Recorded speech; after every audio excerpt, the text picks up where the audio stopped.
Boa noite, comunidade acadêmica. Como vocês estão? Tudo certo? Professor Gatino por aqui. E vamos dar início, então, à apresentação dos trabalhos da 26ª Mostra Científica da Uniplac, que, mais uma vez, será exibida inteiramente online. Nesse momento, vamos apresentar, então, os trabalhos do curso de Sistemas de Informação da Uniplac. Primeiros trabalhos que será apresentado é pelo acadêmico Alan Joseph Montanari Jutel e tem como título o estudo de caso sobre o ciclo de aprendizado de banco de dados. Orientamos que perguntas, elogios, sugestões sejam realizadas aqui mesmo, no chat do YouTube. E assim que possível, o acadêmico estará respondendo os questionamentos. Então, vamos conferir. Alan, é contigo. Olá a todos, eu sou Alan Jutel, sou acadêmico de Sistemas de Informação. Atualmente eu estou na segunda fase. Eu vim falar um pouco sobre o meu projeto de pesquisa, que é o estudo de casos sobre o ciclo de aprendizado de banco de dados. O meu orientador é o professor Rafael Gatino. Um banco de dados a gente pode imaginar como se fosse um arquivo de uma empresa. Dentro das gavetas do arquivo a gente tem as pastas, e nas pastas a gente tem informação, a gente tem dados. No caso do banco de dados, o arquivo seria a base de dados, as pastas seriam os projetos, e os dados é a informação guardada, como, por exemplo, dados de clientes, nome, telefone, endereço, fornecedores, em caso de empresas que emitem notas fiscais, dados de notas fiscais, e entre outros. Para onde que vai a informação que, por exemplo, você faz um cadastro em algum site e você dá o seu nome, dá CPF, dá endereço, para onde que essa informação vai? Ela vai direto para um banco de dados. E devido a essa área ter um crescimento muito grande hoje em dia, há o surgimento de novas tecnologias. Com o surgimento dessas novas tecnologias, vem a dificuldade de aprendizado por parte dos acadêmicos e de pessoas que estão estudando sobre a área, pois é uma área em constante crescimento e requer um conhecimento muito específico para aprender. Com base nisso, o projeto tem o objetivo de estudar o ciclo de aprendizado de banco de dados e examinando etapas para o entendimento da disciplina por parte dos acadêmicos, aonde que eles entendem melhor, aonde que eles estão mais defasados no entendimento, compreender os principais pontos de dificuldade e elaborar métodos alternativos para o aprendizado. Os softwares SGBD. Os softwares gerenciadores de banco de dados, o que que eles são? Eles são, basicamente programas de computadores que gerenciam a base de dados. Como eu havia falado anteriormente, a base de dados é como se fosse um arquivo de uma empresa, onde contém lá, os projetos, as pastas e a informação, os dados. Segundo a autora Maria de Almeida, o uso de softwares gerenciadores de banco de dados favorece a aprendizagem ativa. Que o que que é? Os alunos, quando eles usam os softwares banco de dados, eles têm que fazer tudo com as suas próprias mãos. Por exemplo, eles têm que programar, eles têm que fazer as consultas, tudo que eles aprendem na aula teórica, na teoria, eles fazem na prática com a utilização dos softwares. Aqui o exemplo de um software gerenciador de banco de dados, que é o MySQL Workbench. A gente utiliza ele no curso para criar tabelas, criar bases de dados, fazer consultas, inserir e apagar registros. E o professor Gatino encarregou de eu auxiliar ele lá na plataforma do Classroom, onde os alunos eles enviam as suas atividades e eu estou retornando elas com comentários, tipo, por exemplo, aonde que tem que melhorar, um ponto que eles podem dar mais atenção, e eles também retornam suas dúvidas, né. Com relação a isso, é possível obter o desempenho acadêmico deles, e como que eles estão se virando com os softwares gerenciadores de banco de dados, como que eles estão se eles estão, conseguindo fazer o que eles viram na teoria, estão conseguindo pôr em prática. Com base no resultado das avaliações, não só das avaliações, mas nas atividades também, essas do Classroom, a gente é possível obter o retorno dos alunos. O feedback que eu dou para os alunos, é possível eles me retornarem também com, por exemplo, alguma dúvida que eles ficaram em relação à atividade. E com base nisso, a gente consegue elaborar novas estratégias de aprendizado e formas diferentes de avaliação. Aqui é o exemplo de um dado pego lá do Classroom, é o próprio Classroom que elabora isso, é a média de notas da turma, com as respectivas atividades. E com base nesses dados, recapitulando um pouco sobre o projeto, que tem como objetivo de verificar, de aprender como que os alunos estão se virando, como que os alunos estão aprendendo sobre a matéria de banco de dados, disciplina. e tentar elaborar métodos, traçar métodos alternativos de aprendizado e também formas diferenciadas na hora da avaliação. Aqui é a referência, onde eu peguei a citação. E esse é o meu projeto de pesquisa, que é o estudo de caso sobre o ciclo de aprendizado de banco de dados. Eu sou Alan Jutel, eu agradeço a atenção e até mais. Muito obrigado, acadêmico Alan, pela excelente apresentação. Parabéns pela pesquisa, pelo seu trabalho realizado até o momento. Lembramos que os questionamentos podem ser realizados aqui mesmo no chat do YouTube. Logo, logo, o Alan pode responder as perguntas e os demais apresentadores também poderão responder os questionamentos. Se você está gostando, está achando legal esse modelo de apresentação, clique no joinha, dá um like aí, compartilha com os amigos. Assim, o conhecimento chega a mais pessoas. Agora convidamos então o acadêmico Iago Roberto Neto Schmitz para a apresentação do trabalho intitulado Análise e Comparativo entre os principais frameworks Single Page Application. É contigo, Iago. Boa tarde, pessoal. Eu me chamo Iago, meu professor orientador é o Rafael Gatino, eu curso Sistemas de Informação e hoje eu quero conversar com vocês sobre o meu trabalho de conclusão de curso, que é relacionado à análise comparativa entre os principais frameworks Single Page Application do mercado. Aqui é um roteiro que a gente vai passar hoje, eu não vou ir em cada ponto, mas podem dar uma pausa para olhar.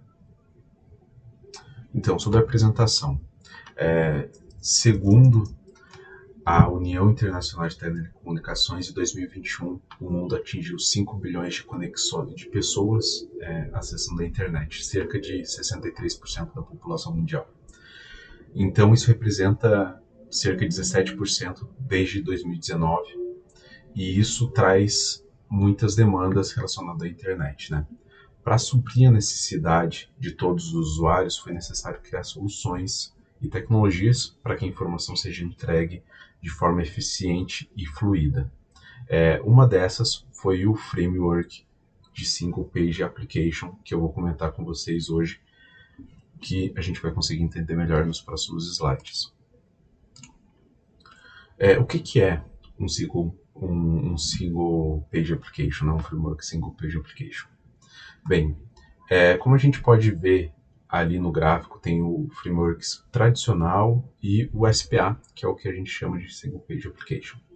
Em uma página SPA, todo o código que é necessário para carregar aquela página é obtido por um carregamento único, ou seja, o usuário, cada vez que navega aquele website, ele não precisa ficar recarregando aquela página, a gente não precisa ficar indo no servidor e voltando para pegar aquele HTML, né? Aquela página do usuário que ele precisa acessar. Então isso faz com que seja mais fluido e mais rápido também para o usuário acessar as páginas e se tornar uma experiência mais relevante, né? Melhor para o usuário.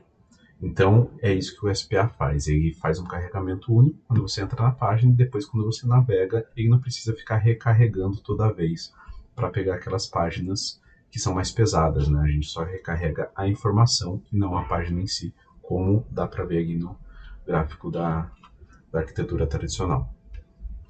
É uma descrição do problema, né? Então, como a gente tem essa alta de demanda na internet, surgiu várias ferramentas relacionadas a isso, né? Relacionada ao framework Single Page Application.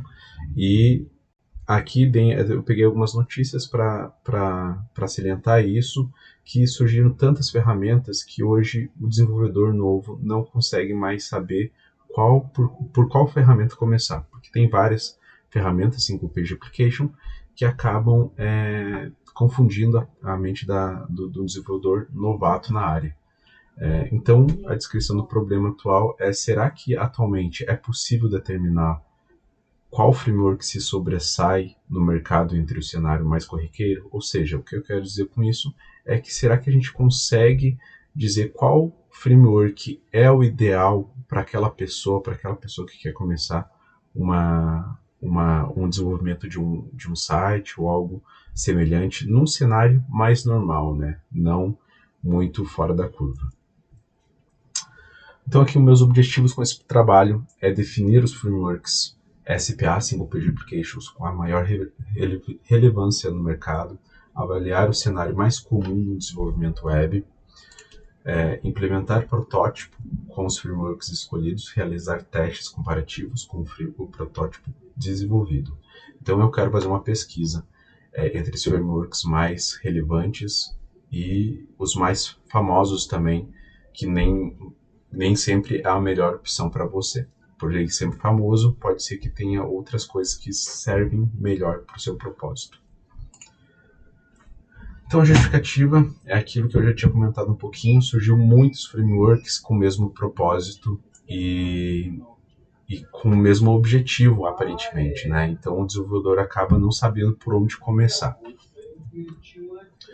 Aqui eu tenho algumas fontes que salientam alguns frameworks que a gente pode utilizar nessa pesquisa, né? Então, aqui a gente vai ver quais frameworks que são mais relevantes no mercado, que o pessoal está mais usando e que geralmente um desenvolvedor novato vai procurar mais, né? Então aqui a gente consegue ver que o React está muito em alta, continua em alta há vários anos. O Angular também é outro grande framework e o Vue.js também num crescimento legal. Então são os 3 maiores aí que a gente tem atualmente. Aqui outra referência, que são os mais relevantes, né? A gente consegue ver que o React também disparou ali nos últimos anos, então acaba sendo o mais relevante do mercado hoje em dia. E outra referência do NPM Trends, que é onde que a gente tem uma informação mais assertiva, porque é onde a gente faz o download para utilizar essas ferramentas. Aqui no desenvolvimento, então os escolhidos, conforme visto nos gráficos aqui, os mais relevantes e os que o pessoal mais procura é o Angular, React e Vue, né? Com o React sendo o mais utilizado aparentemente pelos gráficos de referência. Então no desenvolvimento a gente quer fazer essa comparação, como eu havia dito, e a comparação que a gente quer fazer a gente determinou ali que é quantitativa e qualitativa, sendo eles preparação de ambiente de desenvolvimento, que é algo que acaba gerando muito tempo para alguns frameworks, então alguns frameworks demandam mais tempo do que outros, porque é mais complexo, então a preparação de ambiente pode ser que prepare para algo para o futuro, mas que você não vai necessariamente usar ali na ideia inicial que você quer ter, né? Num projeto mais simples, por exemplo. Uma curva de aprendizado, alguns frameworks são mais complexos do que outros, a performance, em alguns cenários que a gente vai utilizar, que são os mais comuns, pode ser que um framework seja mais performático em um âmbito mais complexo, mas um âmbito mais simples pode ser que outro seja mais performático e entregue melhor as coisas. A comunidade, que é algo muito importante, porque a comunidade faz o framework, então se a comunidade não está ali em cima, acaba que o framework fica um pouco abandonado e não tem tanta força para crescer. A escalabilidade, que é algo muito importante também, né? Depois que você faz um projeto simples, se você continuar com aquele framework, se o teu produto crescer, se o teu site crescer, é muito importante que você tenha escalabilidade. Então, para o desenvolvimento, a gente também vai utilizar um modelo chamado Conduit, que é uma forma de a gente fazer benchmark naquele framework específico. Então aqui eu escolhi algumas coisas mais comuns que a gente precisa em todo o website, né? Esse Conduit já reúne essas coisas mais comuns, e essas coisas foram a página inicial, a página de login, que é algo muito comum hoje em dia, página de configurações do usuário, alterar o nome do usuário, o e-mail, etc., informações gerais, editor de página para criar e editar artigos, que seriam relacionados a um blog mesmo, que o usuário entra ali e quer ver artigos, né? Mas para a pessoa que escreve, ela geralmente precisa criar e editar os artigos no site. Página do artigo, que é onde o usuário vai ver os artigos, né? E a página do usuário, que é referente às informações dele. Então, os resultados esperados são a implementação baseada no benchmark que eu acabei de comentar, para os 3 frameworks mais famosos, né, mais utilizados, vamos dizer assim, e com isso será realizado as análises e as análises quantitativa e qualitativa. Ali está escrito errado, mas é quantitativa e qualitativa, para escolher o melhor framework para o cenário que a gente escolheu, né? Não vai ser para todos os cenários, porque existem vários cenários, a gente vai escolher o mais comum para ver o que é o mais comum ali para o desenvolvedor júnior, para ele começar realmente numa coisa mais simples, né? Não tão complexa. As considerações finais aqui, com base nos dados que a gente acabou vendo, a gente viu que a área de desenvolvimento web pode ser um pouco confusa e pode confundir as pessoas que tentam entrar na área. Foi realizada uma pesquisa, no trabalho tem mais detalhes sobre isso, mas foi realizada uma pesquisa sobre as principais ferramentas, né? Além daquelas 3 que eu apresentei, tinha outras ferramentas também que foram avaliadas para chegar nessas 3 ali finais. Os próximos passos são realmente realizar o benchmark, implementar o benchmark e ver quais são aquelas métricas qualitativas e quantitativas que eu tinha comentado. E o objetivo final é ajudar o desenvolvedor que está entrando na área, que quer entrar nesse mundo aí de desenvolvimento web.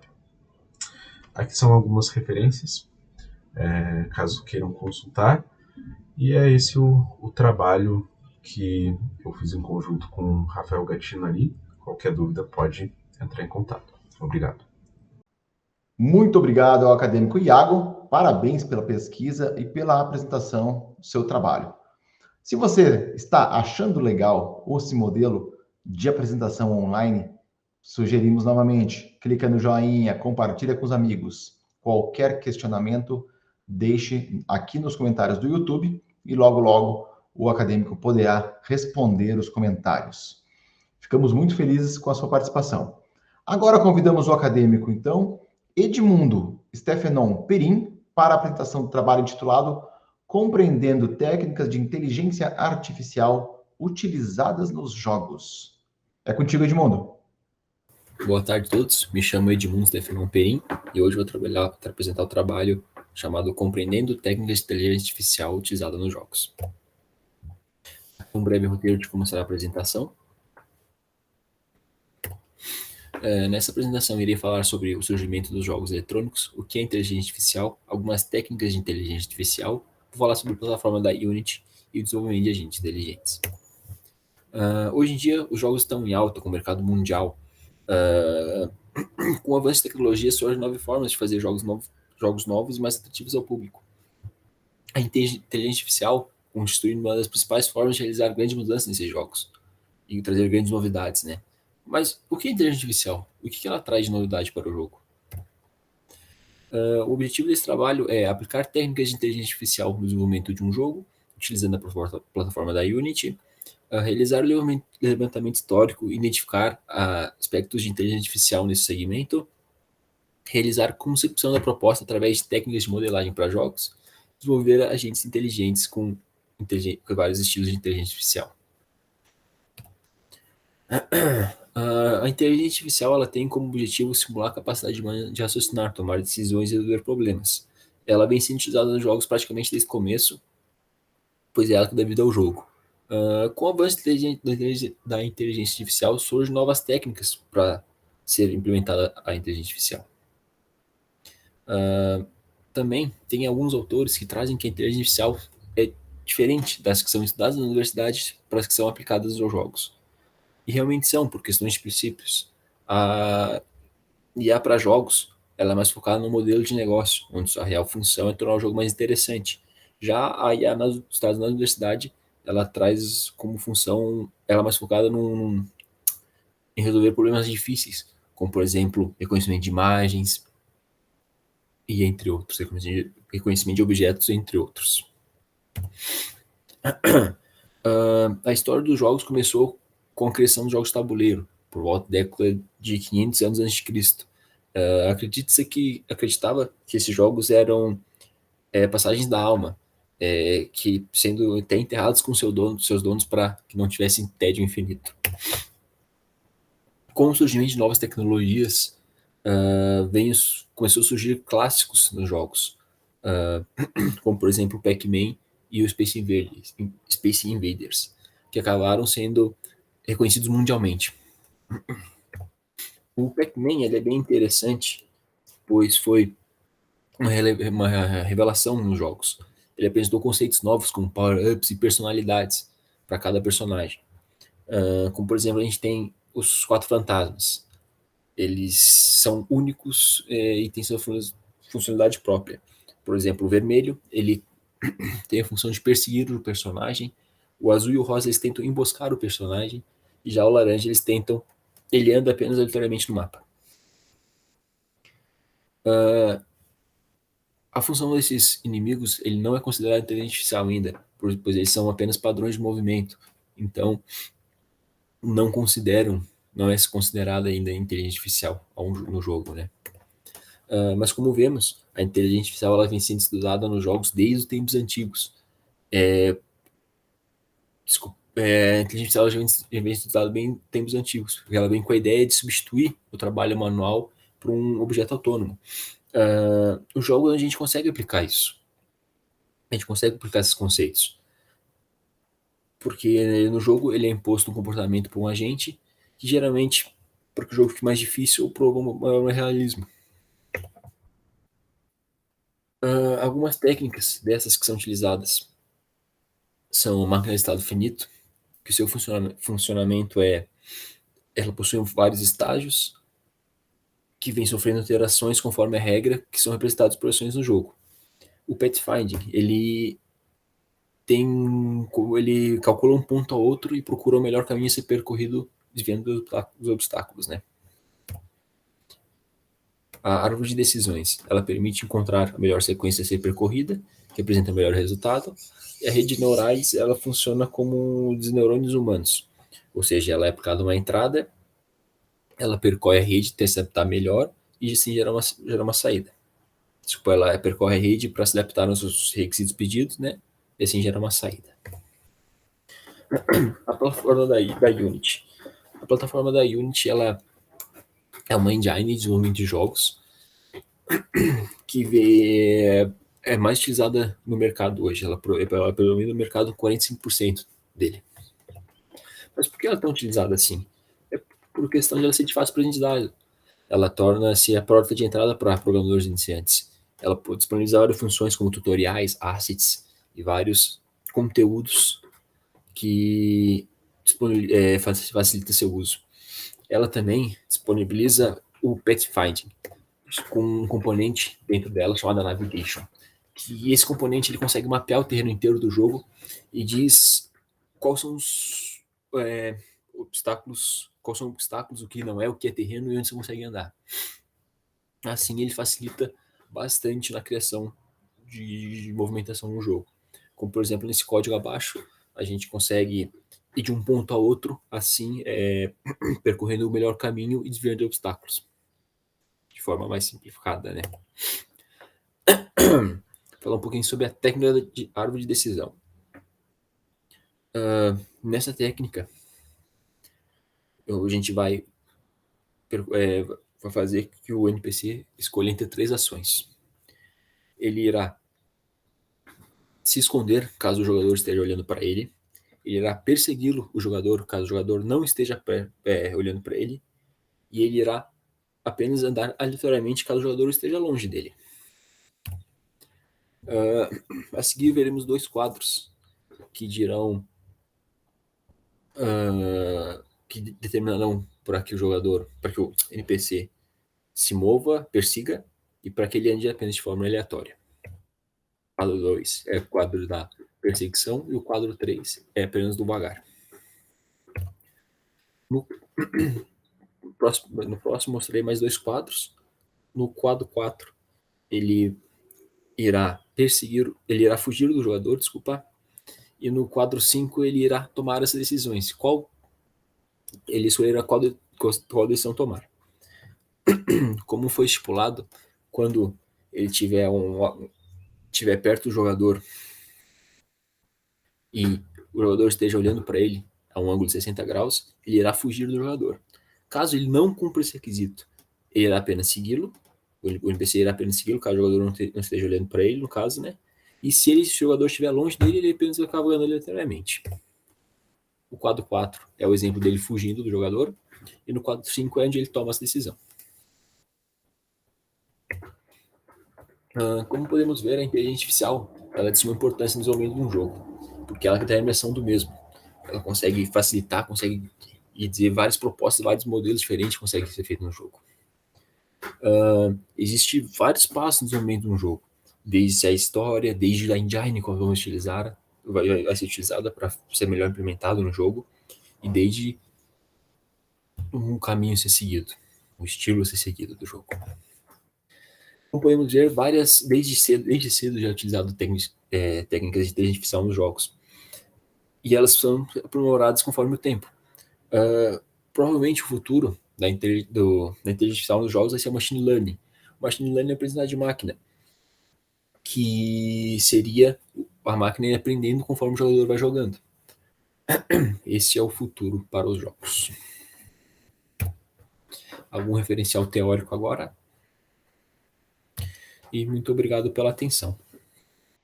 É isso aí, pessoal. Parabéns ao acadêmico Edmundo pela apresentação do seu trabalho e parabéns pela sua pesquisa de TC, que está na reta final.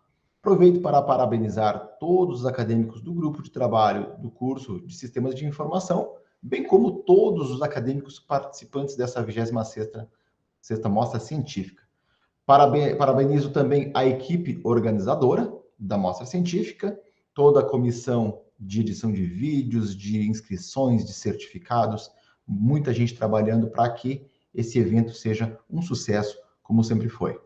Essa live ficará disponível no YouTube, aqui no canal da Uniplac. Então, segue o @ da Uniplac aqui no YouTube, que você ficará sabendo logo das novidades da Uniplac e também todos os trabalhos apresentados até o momento.